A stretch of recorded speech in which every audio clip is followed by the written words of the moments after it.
To ask the First Minister what the Scottish Government's response is to the concerns raised by the charity Clan Child Law regarding the data sharing aspect of the named person legislation. First Minister. Well, the named person service has been developed very carefully over more than a decade with extensive input and wide support from experts.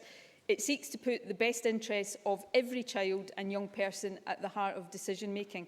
We have been very clear that information should only be shared in a manner that is proportionate and respects the views of children and young people, and of course within existing legal frameworks.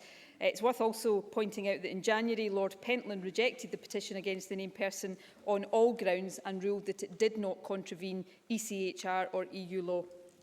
Liz Smith. Could I thank the First Minister for that? But despite that court ruling by Lord Pentland, Clan Child Law is arguing very strongly that the balance between the data sharing amongst professionals and the ability of the young person to access confidential services has shifted far too far to the data sharing, meaning that young people actually be less likely to engage with the existing services which protect them. And that's at the same time as the Scottish Association of Social Workers says that its members are increasingly concerned about the very low threshold for intervention in family life. Isn't it time, First Minister, that named persons were scrapped? First Minister.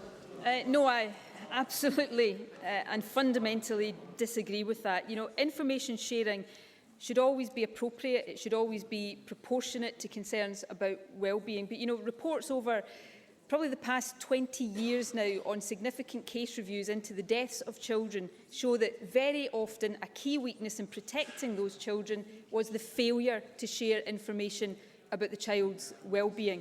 Now, the court's decision on the judicial review of the named person makes clear that the provisions within the Act on information sharing are entirely lawful and don't contravene the Data Protection Act or the European Convention on Human Rights. And the court's finding on the Data Protection Act is consistent with advice from the Information Commissioner's Office.